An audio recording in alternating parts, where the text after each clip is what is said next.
No vídeo de hoje eu quero falar sobre 10 pontos que você tem que levar em consideração para fazer uma entrevista. E os dois últimos são os mais importantes.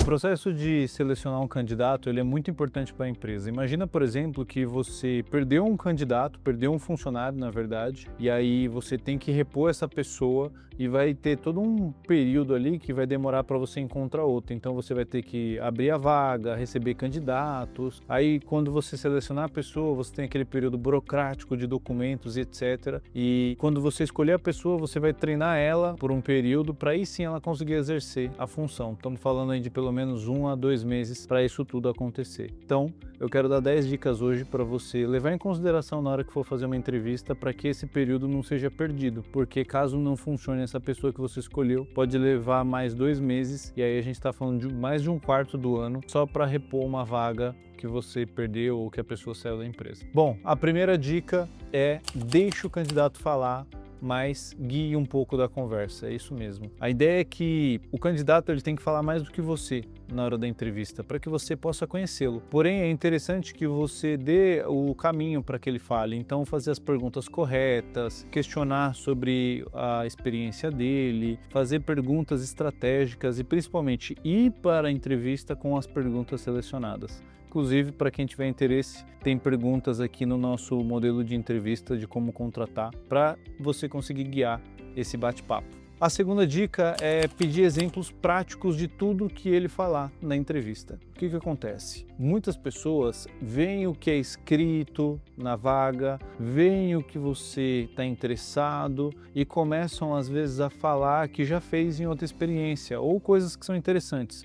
Vou dar um exemplo prático para vocês. Muitos estoquistas, analistas de estoque ou até auxiliares de estoque dizem que tem experiência com inventário, por exemplo. E aí seria interessante você perguntar para esse candidato: legal, você falou que tem experiência com inventário, que nada mais é que contasse a quantidade que consta no sistema tem no estoque físico, como que você faz isso lá? Por leitor de código de barra, anotando no papelzinho, uma vez por mês o estoque inteiro, ou pontualmente só para o item que estava errado? Pede para ele exemplificar casos práticos em que ele fazia inventário. Será que realmente ele fazia? Então, esse é um bom exemplo para você conseguir arrancar do candidato se realmente o que ele está falando ele fazia. A terceira dica é você perguntar sobre falhas e erros que esse candidato cometeu, e esse aqui é fundamental.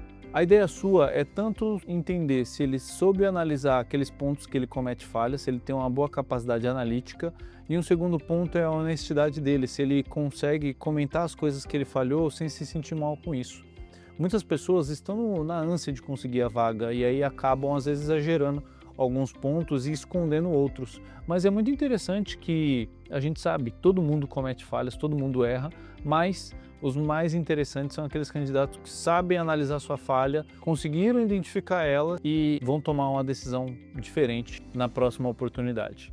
A quarta dica é pedir para outras pessoas que estão relacionadas a essa área fazer a entrevista também. A dica é sempre, principalmente, o RH fazer a pré-entrevista, a entrevista de atenção, mas também outras pessoas que vão trabalhar na área para que não tenha uma única opinião. Isso ajuda a você tirar os vieses, né? Por exemplo, às vezes você está muito na ânsia de contratar e aí outra pessoa faz a entrevista e te alerta disso. Ele pode falar o seguinte: olha só, o candidato não é tão bom assim, na verdade você que está muito desesperado para contratar, não é melhor a gente falar com mais 2 ou 3? Isso pode ajudar muito a identificar quando você estiver enviesado para um candidato. E a quinta dica, ela é fundamental para o seu processo de treinamento. Você vai pedir para o candidato explicar detalhadamente algum processo que ele fazia. Qual que é a ideia aqui? Quando alguém realmente entende de um processo, essa pessoa sabe explicar esse processo. A sexta dica é pedir referências boas e não tão boas do candidato. Então, uma recomendação sempre obrigatória é pedir a recomendação desse candidato nas últimas experiências. A maioria vai vir sempre positiva, mas procurar também aquelas que não são tão positivas.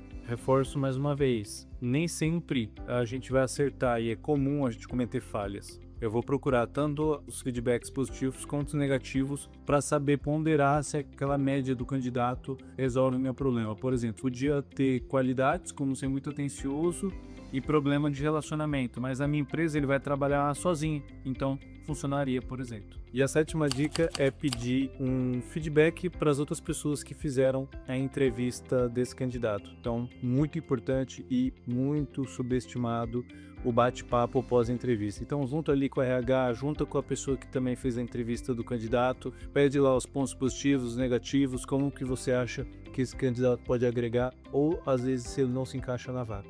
E a oitava dica é brifar os outros entrevistadores da vaga do candidato. Então, se você quer um candidato com a principal função de ser atencioso, uma função, por exemplo, de conferência, você vai brifar as pessoas que vão entrevistar para que eles foquem em descobrir se aquela pessoa tem atenção. Por que é importante brifar o que você deseja da pessoa? Nenhum ser humano tem todas as qualidades. Você tem que escolher o que é mais importante para você, para que tanto a entrevista do RH quanto a entrevista de outras pessoas do setor foquem em buscar se aquele candidato atende aquele ponto em específico.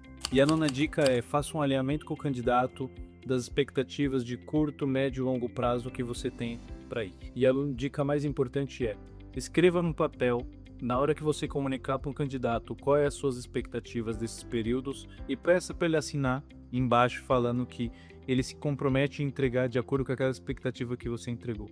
E peça para escrever de fato: eu, fulano, me comprometo com esse plano de curto, médio e longo prazo. Porque isso traz um peso da responsabilidade, um compromisso com aquilo que foi combinado.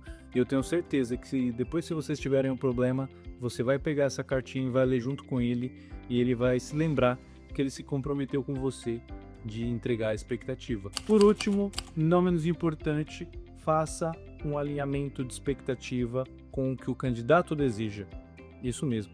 Vamos dar um exemplo? Imagina que o candidato ele é para uma vaga de expedição de estoque, uma vaga que tem alto giro na sua empresa, e ele está fazendo direito. Nitidamente ele quer trabalhar com isso, porém agora ele está precisando de dinheiro. Qual que é o alinhamento aqui? Ele não quer trabalhar para sempre na sua empresa, e está tudo bem, faz parte ter pessoas temporárias. Inclusive, algumas eram para ser temporárias e acabam ficando para sempre. Qual que é o alinhamento que você tem que fazer?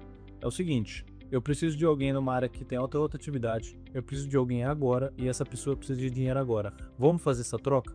Eu sei que você não vai ficar para sempre, você vai ficar aqui procurando um estágio ou um escritório para trabalhar, mas enquanto você estiver aqui você vai me ajudar muito, porque está demorando para encontrar pessoas. Não tem nenhum problema, não necessariamente um funcionário vai passar a ficar com você para sempre. Na verdade, hoje isso é a minoria. Não tem problema a pessoa ter outros objetivos de vida. Ela pode ficar pouco tempo com você, de acordo com a necessidade. Óbvio que outros cargos é interessante que você conquiste uma pessoa para muito tempo. Mas esse é um exemplo de como fazer um alinhamento na expectativa do candidato. Galera, o que vocês acharam dessas dicas? Comenta aqui se você utiliza já alguma dessas e qual delas mais funciona quando você utiliza. E, novamente, eu reforço que as coisas mais importantes que você tem que levar desse conteúdo é: tente descobrir se o candidato consegue minimamente explicar o que ele fazia, se ele é capaz de contar e explicar um processo de algo que ele já fazia. E segundo, tente descobrir se ele está sendo honesto nos pontos fracos dele, se ele é capaz de analisar o que ele errou na outra empresa, que inclusive ele pode ter sido desligado ou demitido, se ele conseguiu entender o porquê que ele foi demitido e se ele conseguiu trabalhar aquele ponto para que ele melhorasse. Isso é fundamental, porque é o centro de um bom candidato, aquele que consegue entender: ok, eu falhei, sem problema, isso acontece com todo mundo, mas eu já identifiquei para eu poder melhorar. É esse o conteúdo de hoje, agradeço a atenção. Para mais informações, link aqui embaixo. Até a próxima, tchau, tchau.